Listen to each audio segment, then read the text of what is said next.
Hey hi everyone, welcome back in my YouTube channel. तो episode की starting वही से होती है। मीन बोलती है तुम टोर हो ना, टोर होने की वजह से तुम इतना कुछ केयर दिखा रहे हो, तुम अपने आप से झूठ नहीं बोल सकते, तुम्हारी बर्ताव से पता चलता है। लेकिन तक तो शीला जो था वो थोड़ा सा शॉक में आता है और रियलाइज करता है he did a big mistake, पर दिल की अच्छाई नहीं जा सकती ना। शीला उठता है और वो उसके पीछे की तरफ जाता है और वो बोलता है आई नो मैं यहाँ पर गलत था, लेकिन तुम जो करना चाहती हो वो बहुत गलत है। ये सुनने के बाद मिन बोलते हैं तुम बस मान लो ना, तुम मेरे दोस्त हो। ये सुनने के बाद शीला बोलता है मैं यहाँ पर क्वान से मिलने के लिए आया था और मैंने उस टाइम पे देखा मेरी वजह से तुम्हारे साथ ये सब कुछ हो रहा है, तुम्हारी बहन तुम्हें पीट रही थी और मुझे कहीं ना कहीं इस बात का गिल्ट था कि मुझे कार वापस लौटानी नहीं चाहिए, जिस बात की वजह से तुम्हारी बहन को बहुत ज़्यादा इंसिक्योरिटी हुई। इसी बात की वजह से मैंने सोचा जो मेरे वजह से हुआ है उसको मैं सॉर्ट आउट करूँ, इसीलिए मैं तुम्हारी हेल्प करने आया था। इसलिए नहीं क्योंकि मैं वो तुम्हारा बचपन वाला दोस्त and all, I don't know तुम किसकी बात कर रही हो। ये सुनने के बाद मीन बोलती है तुम चाहे लाखों लोगों को मना करो, शायद तुम अपने आप को भी बोलो कि मैं चोर नहीं हूँ, लेकिन तुम्हारे आंखों में दिखता है तुम मेरे बचपन वाले दोस्त हो। ये सुनने के बाद शीला परेशान होता है। पहले तो अपने आप को शांत करने की ट्राई करता है, उसकी तरफ देखता है और बोलता है देखो मीन, मुझे फ़र्क नहीं पड़ता तुम्हारा दोस्त कौन है, क्या है, जिंदा है या मर गया, मुझे कुछ फ़र्क नहीं पड़ता। लेकिन स्टार्टिंग में मुझे लगा था तुम मुझे अपने आप बचपन वाला दोस्त समझ रही थी, दैट वाज कूल, मुझे लगा था कुछ अच्छा है। लेकिन अब जो कर रही हो ना वो इरिटेटिंग लग रहा है। अब एक लेवल के बाद मैं ना परेशान होने लगता हूँ और मुझे इरिटेटिंग फील होता है। तो प्लीज़ ये करना बंद करो, मैं तुम्हारा बचपन वाला दोस्त नहीं हूँ, ना ही मैं ये जानता हूँ कि तुम्हारा बचपन वाला दोस्त कौन है, मुझे फ़र्क नहीं पड़ता। मैं जिसको पसंद करता हूँ वो तुम्हारी बहन है, ना ही तुम हो। तो ये सब कुछ करना बंद करो। मीन बोलते तो तुम मेरे फैमिली के साथ इंटरफेयर करना बंद करो। मुझे पता है तुम मेरी बहन के बारे में अच्छा नहीं सोचते, तुम कुछ मिशन की वजह से, कुछ मकसद की वजह से मेरी बहन के साथ होना ट्राई कर रही हो। ये सुनने के बाद शीला बोलता है और मैंने तुम्हें बोला था कि तुम मेरे और क्वान के बीच में आना बंद करो। तुम्हारा मेरे और क्वान के बीच में आने का कोई भी मकसद होना नहीं चाहिए, क्योंकि जितना तुम नज़दीक आओगे उतना तुम और हॉट होगी। मैं ऐसा कभी नहीं चाहता। मीन बोलती क्यों? ये सुनने के बाद शीला बोलता है क्यों का कोई रीज़न नहीं है, बस मैं अपने और क्वान के रिलेशनशिप में किसी और को इंटरफेयर करते हुए देखना नहीं चाहता। मैं इस टाइप का पर्सन बिल्कुल भी नहीं हूँ। मीन बोलती है अगर तुम अपने आप के कुछ मकसद की वजह से मेरी बहन या फिर मेरी फैमिली के बीच में एसोसिएट होने की ट्राई कर रहे हो तो उस टाइम पे मुझे बीच में आना पड़ेगा, क्योंकि अगर तुम अपने मकसद के लिए मेरी बहन को यूज़ करने की ट्राई कर रहे हो तो उस टाइम पे मुझे भी किसी भी कीमत पे अपने बहन को बचाना पड़ेगा ना। शीला बोलता है पर तुमने देखा ना तुम्हारी बहन तुम्हें किस तरह से ट्रीट करती है, वो तुम्हें अपनी बहन ही नहीं मानती। मैं देख रहा हूँ तुम्हारी बहन की हरकतें तुम्हारे लिए। मीन बोलते हैं पर जब तक तुम नहीं आए थे तब तक ऐसा कुछ नहीं था, वो मुझसे बहुत प्यार करती थी, बहुत अच्छे से ट्रीट करती थी। जो भी मिसअंडरस्टैंडिंग आई है वो सब तुम्हारे आने के बाद आया है। तो basically you are the troublemaker. Mean ये भी बोलती है मुझे पता है तुम्हारा कोई तो मकसद है। जो फैमिली नॉर्मल थी, जो बहन अपनी छोटी बहन को बहुत प्यार करती थी, लेकिन आज तुम्हारी वजह से वो सब कुछ खराब हो चुका है। अगर तुम रिवेंज के लिए मेरी लाइफ में आए थे, मेरी बहन के लाइफ में आए थे, तो मुबारक हो, तुम मेरी फैमिली को तोड़ने में कामयाब हो चुकी हो मिस्टर शीला। ऐसा बोलती है। शीला रियलाइज करता है कहीं ना कहीं उसकी वजह से मीन के साथ आज ये हुआ है। मे भी ना ही, लेकिन फिर भी कहीं ना कहीं आपको आन बौखला गई इसी बात की वजह से रहा है ना, क्योंकि शीला ने उसको डेट्स पे जाने के लिए मना कर दिया लेकिन मीन को कार लेके दिया। तो शीला रियलाइज कर चुका था। मीन बोलती है मैं तुम्हें ना पहले लाइक बिल्कुल नहीं करती थी, मैं तुम्हें हेट करती थी, अब नहीं, अब तो मैं तुम्हें हेट भी नहीं करती। मैं तुम जैसे मर्दों को श्राप देती हूँ, तुम्हें कभी अपनी लाइफ में वो खुशी कभी मिलेगा ही नहीं जो तुम हमेशा चाहोगे। जो तुम पाने के लिए पीछे पड़ोगे वो तुम्हें कभी नहीं मिलेगा, वो तुमसे और दूर जाओगे। और एक एहसान करना शीला, मुझसे दूर रहा करो, मुझे आज के बाद अपनी शक्ल मत दिखाओ, क्योंकि मैं बर्दाश्त नहीं कर पा रही हूँ। जो मेरे लाइफ में नॉर्मल था वो अब इतना ख़राब हो रहा है, please get out from here. ये बोलती है। शीला कुछ नहीं बोल पाता और तभी हमें ये दिखाया जाता है मीन जो थी वो बोलती है सुना नहीं, यहाँ से दफा हो जाओ। फिर शीला कुछ नहीं बोल पाता। तभी मीन बोलती है अगर तुम नहीं जा रहे तो मैं चले जाती हूँ, और वहाँ से जाने लगती है। शीला उसके आंखों से अब जाके लिटरली आंसू आ रहे थे और वो आंसू को ऐसे पूछता है। मीन बोलता है जिस तरह से उसने मीन बोला था उसे बचपन वाला टोर याद आया, मतलब वो जो अफेक्शन था उसकी इस आवाज़ में।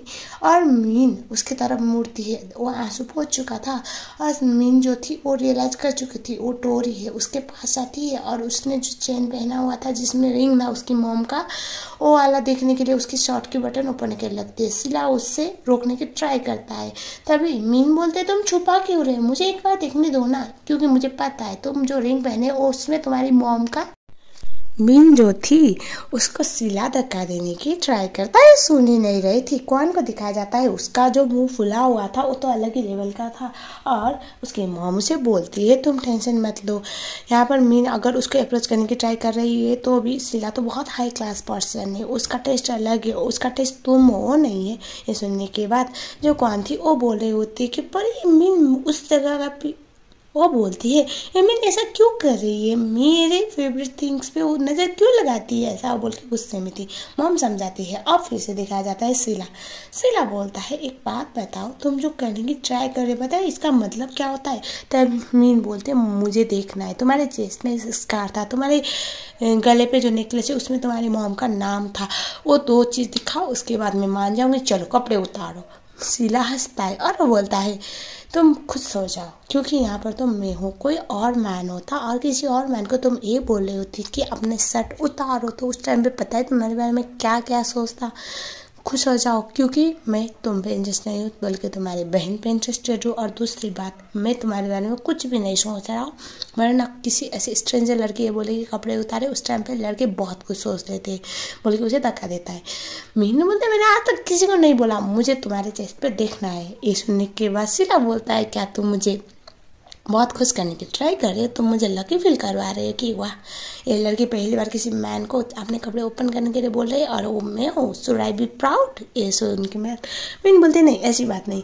सिला उसके बहुत करीब जाता है और वो बोलता है do you like me. Mean कुछ बोल नहीं पाती, वो बोलती है बकवास बंद करो, उसे धक्का देती है। सिला बोलता है हाँ हाँ बोलो बोलो, नहीं मैं इतना गुड लुकिंग हूँ, हैंडसम हूँ, रिच हूँ, तो कोई लड़की मेरी तरफ अट्रैक्ट होना इज नॉर्मल, भले ही क्वान हो या फिर तुम हो, लेकिन मैं तुम पे इंटरेस्ट नहीं हुई तो तुम्हें पता है ना। तभी डैड बाहर से मीन करने लगते हैं।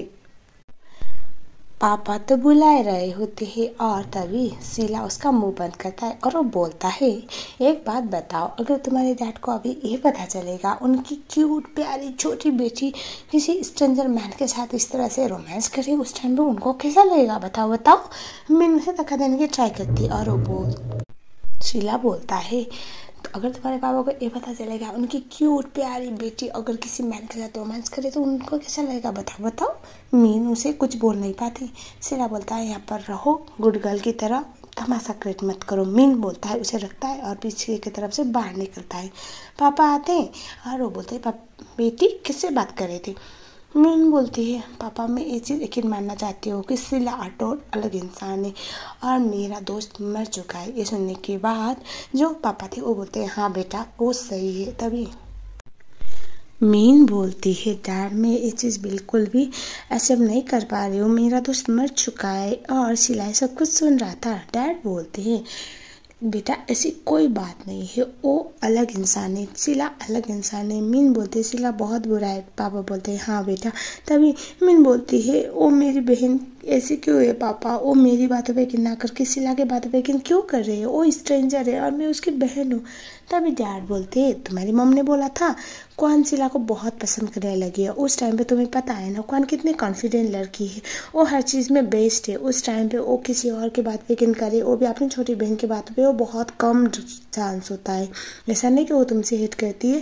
तभी मीन बोलती है मैं खुद अब यकीन मानना चाहती हूँ कि सिला आटोर अलग इंसान है, लेकिन उसके चेस्ट पे जो स्कार है मुझे वो देखना था, वो नहीं देखने को मिला। और वो बोलती है जो रिंग उसके पास है उसकी माँ का जैसा मुझे लग रहा था, लेकिन कोई बात नहीं, एक ही डिजाइन के रिंग तो बहुत सारे बन सकते हैं ना। अब मैं ये चीज़ यहीं पर ख़त्म करना चाहती हूँ क्योंकि मेरा दोस्त बहुत अच्छा था, वो मुझसे प्यार करता था, वो मुझे कभी हर्ट करना नहीं चाहता था, कर भी नहीं सकता था, और हमेशा मुझे सपोर्ट करता था, प्रोटेक्ट करता था। लेकिन ये सिला ऐसा नहीं है, ये कोई और है और मेरा दोस्त कोई और है पापा।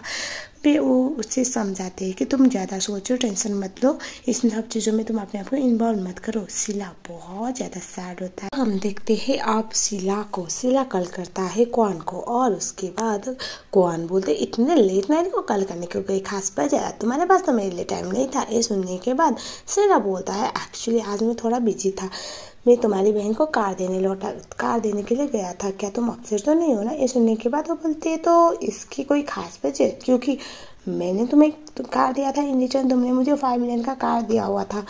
तो ये सुनने के बाद जो शीला था वो बोलता है मेरी वजह से तुम दोनों में लड़ाई ना हो ये चाहती थी, क्योंकि वो कार कहीं ना कहीं तुम्हारी बहन का था। मैंने सोचा तुम्हारे लिए प्रॉब्लम बिल्कुल क्रिएट नहीं करनी, इसीलिए मैं वहाँ पर कार देने गया था और मैंने दे भी दिया और मैं बताना भूल गया। आई एम सो सॉरी, मैं इसीलिए बिजी था। ये सुनने के बाद वो चुप होती है और वो बोलती है कि क्या तुम सच बोल रही हो। वो बोलते हैं हाँ। और तभी जो क्वान थी वो उसको शीला बोलता है कि क्या तुम मेरे साथ कल डेट पे जाओगी, क्योंकि आज नहीं जा पाया उसका मैं हर जन्म भरना चाहता हूँ।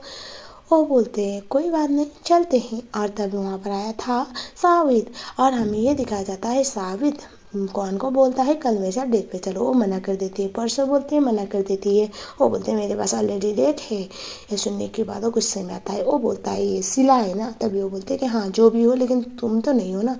ये सुनने के बाद जो कौन थी उसको साबित बोलता है तुम्हें पता है उसका क्लास क्या है, वो क्या करता है। वो बस एक पॉप का ओनर है, मैं इस शहर में मेरा क्या दर्जा है, क्या रुतबा है तुम्हें पता है, बोल के उसे डांट रहा होता है। शीला जो थी जो कौन थी वो उसका इंसल्ट सुनने के बाद उसे गुस्सा आता है। वो बोलती है अपने लिमिट में रह के बात करो। वो बोलता है तुम एक तुच्छे से आदमी के लिए मेरे साथ ये सब कुछ कर रही हो, वो तो एक नंबर का मैनेजर है तुम्हें पता है ना। ये सुनने के बाद कौन बोलती है अगर वो ना होता तो भी तुम तो मेरे पास प्रायोरिटी ना होते, तो यहाँ से दफा हो जाओ, शीला के बारे में कुछ बकवास ना करो बोल के उसका मुंह बंद करती है। वो बोलता है एक दिन तुम रिग्रेट करोगी मुझे चूज ना करने के लिए मेरे ऊपर, शीला को चूज करने के लिए। सुनने के बाद वो हंसने लगती है और बोलती है ऐसा दिन कभी नहीं आएगा।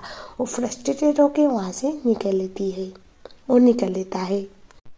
तो हमें ये दिखाया जाता है सावित इसी मूड पे घर पे आया था। उसकी माँ को इजीली पता चल जाता है कि वो कौन को इम्प्रेस करने में नाकामयाब रहा। वो बोल रही होती है तुम ऐसा नहीं कर सकती, तुम शीला से तो बिल्कुल नहीं हार सकती। तभी वो बोलता है मैं उसको डिस्ट्रॉय कर दूंगा, उसकी हिम्मत कैसे मेरे फेवरेट चीज़ों पे मुंह लगाने की बोल के वो बोलता है। तभी उसकी माँ बोलती है proud of you my son. ऑफ देखना ही है कि ऐसा क्या उखाड़ने वाला है सावित।